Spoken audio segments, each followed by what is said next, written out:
Parce que c'est ça l'affaire, c'est un dossier qui était dans la presse, OK, en fin de semaine, puis qui a continué justement de faire réagir. Simon, me permets-tu que je prenne le temps d'énumérer tous les totalement interdits qu'on peut avoir dans nos écoles primaires? Et tout ça, ça vient de la Société canadienne de pédiatrie qui a émis un rapport qui recommandait de favoriser le jeu risqué chez les enfants pour améliorer leur santé physique et pour leur apprendre à gérer leur anxiété. Parce que, est-ce que j'ai besoin de rappeler la statistique qu'on donnait souvent dans l'émission, d'ailleurs, avec le doc, au Québec? C'est une jeune adolescente sur 2 qui vit du stress intense au quotidien. 1 sur 2. OK? Et chez les garçons, c'était 1 sur 4. Quand même.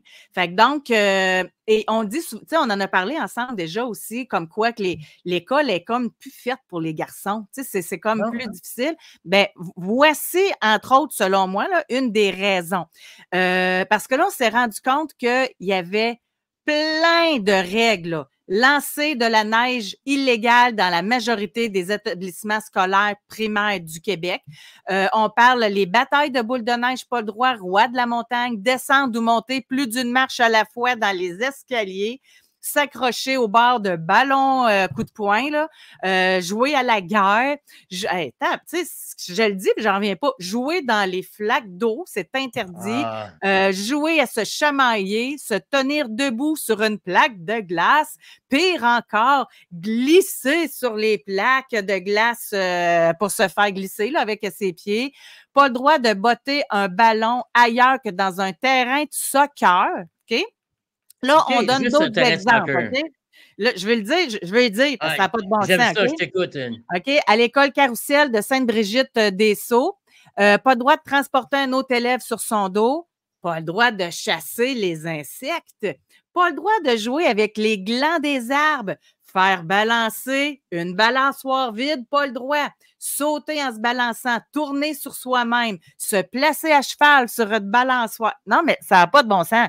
Traîner un autre élève sur une luge, tu sais, de le pousser, là, pas le droit de glisser à reculons. À Sainte-Thérèse, les enfants doivent laisser au sol la neige, la glace, les roches, le sable, les feuilles, les aiguilles, les branches d'arbres, les copeaux de bois. Ensuite, à Bedford de Montréal, les élèves interdits de porter quelqu'un sur leur dos ou d'encercler un enfant avec une corde à danser. En tout cas, regarde, je pourrais continuer encore. Pas droit de courir à l'école de la colline en Outaouais, de se bousculer, de jouer à la tag sur des modules de jeu ou aux... Regarde, on continue, là, je pourrais continuer. Le cœur me lève. On peut-tu laisser les enfants être des enfants? Oui, puis est-ce que c'est les parents le problème? Je suis obligé de te dire, là, ça, on parlait de le cas précédent où on parlait du ministre Drainville. Je vais lever mon chapeau au ministre Drainville. Moi, je suis critique de plusieurs ministres, je suis critique de nos gouvernements. Monsieur Drainville, je pense qu'il fait partie de one of the good guys. Je pense que c'est un des bons. Est-ce que ça va comme il veut?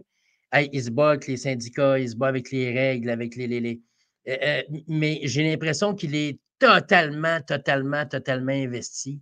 J'ai l'impression qu'il doit avoir envie de se donner des coups de pelle sur la tête au quotidien. Lorsqu'il était, le 2-3 ans, il parlait, lui, que ce serait une bonne idée d'avoir des moments où ce que les jeunes garçons peuvent se chamailler ensemble dans les cours d'école et puis tout ça. Et il y a des parents qui avaient dit, ben voyons donc, ça va se battre et puis tout ça. Puis il dit, oui, mais ça fait partie de la game. Et il a raison, le ministre Drainville, quand il revient là-dessus. Puis tout ce que tu viens de nommer là, c'est des adultes, c'est les mêmes. Imagine comment ces personnes-là, s'il arrive un cas d'agression comme la jeune fille dont on a parlé, ils n'ont pas ce qu'il faut pour être capable de prendre la bonne décision, c'est certain. Mais, comme tu dis, on peut-tu laisser les enfants se faire mal, se faire bobo, apprendre des choses? Hey, le vendredi, José, quand j'étais jeune, là, le vendredi à l'école, on attendait quelqu'un dans le cours d'école. Je t'attends vendredi après l'école. Hein? Et ça se frappait comme ça. Puis, écoute, des yeux au beurre noir, il y avait toute la foule était là. C'était comme quand on va voir un match de hockey. Les gens disent qu'il ne faut plus qu'il y ait de bagarre au hockey, mais dès qu'il y en a un qui se pogne, dès qu'il y en a deux qui se pognent, tout le monde est debout puis tout le monde tripe. Alors, il y avait tout le monde se ramassait là. Tout le monde savait que. Puis on a vu des films où ils parlent de ça. Puis là, ils disaient vendredi, là, un tel puis un tel vont se pogner à telle heure à la sortie de l'école. Puis il était juste comme à la frontière entre l'école puis le lieu public où l'école n'avait plus nécessairement là, une emprise sur eux. Mais ça se faisait au primaire, puis ça se faisait au secondaire. Je ne suis pas en train de dire qu'on doit ramener ça. On peut prétendre que c'était au moins un peu barbare, probablement. Mais y a-tu quelqu'un que tu sais, se lancer des boules de neige? Tabarouette, OK, tu le reçois dans la face, admettons. OK, t'as une prune. Tu pleures, tu te relèves, tu résous des conflits avec les autres, tu apprends à prendre ta place, tu apprends à jauger le danger toi-même, il est où? Ça va faire quoi comme enfant, comme adulte?